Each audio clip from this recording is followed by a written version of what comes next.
Hello friends, welcome to Bhagavathi life style. இன்றைக்கி என்ன விலாகுன்னு பார்த்தீங்கன்னா, ஒரு சிம்பிளான சேமியா எப்படி பண்ணுறது அப்படின்னு சொல்லிட்டு, ரவை எதுவுமே நம்ம சேர்க்காம வெறும்னே சேமியா வச்சு எவ்வளோ ஒரு டெலிஷியஸான ஒரு சேமியா சாப்பிட்றது அப்படின்னு சொல்லிட்டு பார்க்கலாம்.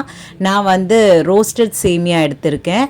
அதுக்கு வந்து ஒரு 3 சின்ன வெங்காயம், மீடியம் சைஸ் வெங்காயம் 3, கொஞ்சோண்டு ஒரு சின்ன துண்டு இஞ்சி அண்ட் 3 பச்சை மிளகா, 1 தக்காளி, கொஞ்சம் கருவேப்பிலை, கடலைப்பருப்பு, தாளிக்க கடுகு, உளுத்தம்பருப்பு, அதுக்கு அடுத்தது ஒரு சொம்பு தண்ணி நான் எடுத்துக்கிட்டேன். ஸோ தேவையான எண்ணெய், ஏன்னா வந்து சேமியாவில் நிறைய எண்ணெய் விட்டால் ஒரு மாதிரி சேமியா வந்து ரொம்ப எண்ணெயாக ஆகிடும். நம்ம சாப்பிடும்பொழுது கை ஃபுல்லாக சாப்பிடும்பொழுது எண்ணெய் அதிகமாக இருக்கும். ஸோ அதனால் நான் ஜஸ்ட்டு ஒரே ஒரு டேபிள் ஸ்பூன் மட்டும்தான் வந்து எண்ணெய் விடுறேன். இந்த சேமியா ஒரு பேக்கெட் சேமியாவுக்கு எனக்கு கரெக்டாக இருக்கும். நிறைய நான் வந்து சேமியாவுக்கு மட்டும் நிறைய எண்ணெய் விட மாட்டேன். ஸோ ஃபஸ்ட்டு எண்ணெய் நம்ம வந்து கடாயில் சேர்த்துக்கிட்டு நம்ம கடுகு உளுத்தம்பருப்பை வந்து நம்ம தாளிக்க போட்டுடலாம். இது அவ்வளோ டேஸ்ட்டாக இருக்கும். ஆக்சுவலாக நிறைய பேர் வந்து தக்காளி சேர்க்க மாட்டாங்க. நான் தக்காளி சேர்க்குறேன். ரொம்பவே சூப்பராக இருக்கும். நீங்களும் இதை ட்ரை பண்ணி பாருங்கள், சூப்பராக இருக்கும். அதுவும் பெருங்காயம்லாம் போட்ட உடனே அதோட ஸ்மெல்லு, அந்த அரோமாவும் அண்டு நம்ம சாப்பிடும் பொழுது ஒரு டேஸ்ட் வந்து இன்னும் கொஞ்சம் என்ஹான்ஸ் பண்ணி கொடுக்கும். ரொம்பவே நல்லா இருக்கும். இது ஜஸ்ட் ஒரு சிம்பிள் டிஷ் தான். குயிக் அண்ட் ஈஸியாக நம்ம பண்ணிடலாம். அந்த மாதிரியான ஒரு டிஷ் இது. நைட்டு என்ன பண்ணணும், டின்னர் என்ன பண்ணணும் அப்படின்ட்டு வந்து நம்ம பார்த்துன்னு இருக்கும் பொழுது இது கொஞ்சம் ரொம்பவே குயிக்காக ஒரு 5 மினிட்ஸில் நம்ம பண்ணிடலாம். அந்த அளவுக்கு ரொம்ப ஈஸியானது. ஸோ கடுகு நல்லா பொரிஞ்ச வாட்டி நம்ம வந்து கடலைப்பருப்பு அதில் சேர்த்துக்கணும். கடலைப்பருப்பு லைட் கோல்டன் கலர் வர்றது வரைக்கும் நம்ம வறுத்து எடுக்கணும். அதுக்கு அடுத்தது நம்ம வெட்டி வச்ச வெங்காயம், இஞ்சி அண்ட் பச்சை மிளகா, இது 3த்தையும் ஒன்றா சேர்த்து நம்ம சேர்த்துக்கணும். ஒன்றாவே சேர்த்துக்கணும். நம்ம தனித்தனியாக சேர்க்கக்கூடாது.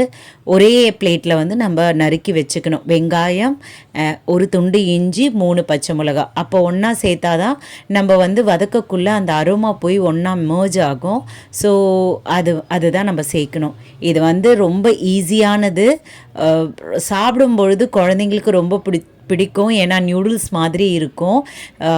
அதனால தான் இது வந்து நான் வெறும் சேமியா, எந்த ஒரு ரவையும் சேர்க்காமல் வெறும் சேமியா வந்து நான் சேர்த்துக்கிறேன். ஸோ இந்த வெங்காயம் வந்து நம்மளுக்கு ஒரு கண்ணாடி பதம் வரணும். ரொம்ப கோல்டன் ப்ரௌன் வர்றது வரைக்கும்லாம் வெயிட் பண்ண தேவை கிடையாது. அது வதக்கிறதுக்கு நம்ம கொஞ்சம் உப்பு சேர்த்துக்கணும். அப்போ தான் குயிக்காக வந்து நல்லா ஒரு கண்ணாடி பதத்துக்கு வந்துடும்.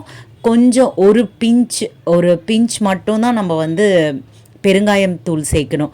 நிறைய சேர்த்தோன்னா அது வந்து கொஞ்சம் நிறைய தூக்கி கொடுக்கும் அந்த வாசம். அதனால் ஒரு பிஞ்சு சேர்த்தா போதும் ஒரு பேக்கெட்டுக்கு.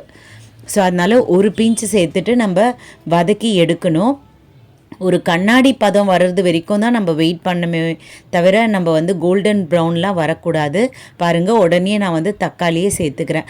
அந்த தக்காளி வந்து நல்லா ஸ்மாஷ் ஆகணும். தக்காளி ஏன் சேர்க்குறோன்னா வந்து அந்த புளிப்பு வந்து லைட்டாக நம்மளுக்கு கிடைக்கும். சூப்பராக இருக்குங்க. யாருமே இதை ட்ரை பண்ணியிருக்க மாட்டீங்க. தக்காளி சேர்த்து சேமியா பண்ணுறது இது வந்து நான் வந்து பண்ணுவேன் என்னோடய ஸ்டைலில். ஸோ அதனால தான் உங்களுக்கு இந்த ஒரு சூப்பரான குயிக்கான ரெசிபி உங்களுக்கு நான் இதை வந்து பண்ணி காட்டுறேன். ஏன்னா அந்த அளவுக்கு ரொம்பவே டேஸ்ட்டாக இருக்கும். சீக்கிரமாகவும் நம்ம வந்து சமைச்சு எடுத்துடலாம். ஸோ இந்த தக்காளி வந்து கொஞ்சம் ஸ்மாஷ் ஆகணும் அதில். அப்போ தான் வந்து அது அந்த வெங்காயம், இஞ்சி, பச்சை மிளகாவோட நல்லாவே சேர்ந்து வரும். ஸோ அப்போ வந்து ரொம்ப டேஸ்ட் வந்து ரொம்ப அல்ட்டியாக இருக்கும். ஸோ தக்காளி நல்லா ஒரு ஸ்மாஷ் அந்த பதத்துக்கு வரும் பொழுது நம்ம வச்சுருக்கோம் இல்லைங்களா ஒரு சொம்பு தண்ணி, அந்த தண்ணியும் இதில் சேர்த்துக்கணும். நான் வந்து ஒரு சொம்பு எடுத்தேன். அதில் 3/4 சொம்பு தான் நான் ஊற்றுவேன். 1/4 சொம்பு நான் வந்து மீதம் வச்சுடுவேன். ஏன்னா வந்து நிறைய ஊற்றுனா சேமியா வந்து கொஞ்சம் குழையிற மாதிரி நமக்கு வந்துடும். நமக்கு தேவை நல்லா வந்து உதிரியாக வரணும். ஸோ அதனால் வந்து 3/4 சொம்பு தான் நான் வந்து சேர்த்துப்பேன். ஸோ இது வந்து நல்லா கொதிக்கணும். நான் உடனே இதில் ஆட் பண்ணுறேன். ஆனால் வந்து தண்ணி ஊற்றின பிறகு நல்லா தண்ணி வந்து சலன்னு கொதித்த வாட்டி மட்டும்தான் இந்த சேமியாவை வந்து இதில் சேர்த்துக்கணும்.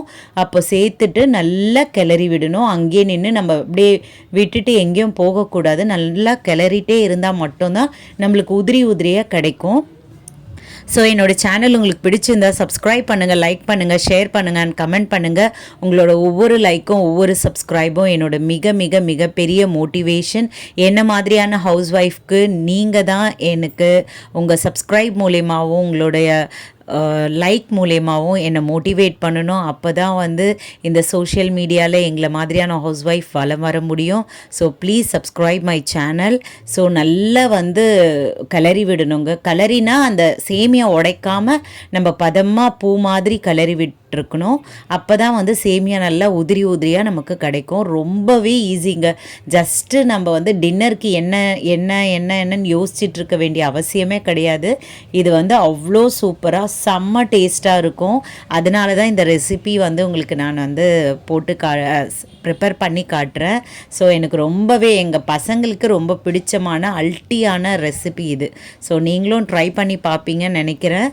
ஸோ பாருங்கள், சேமியா எவ்வளோ உதிரியாக பூ மாதிரி அவ்வளோ டேஸ்ட்டு.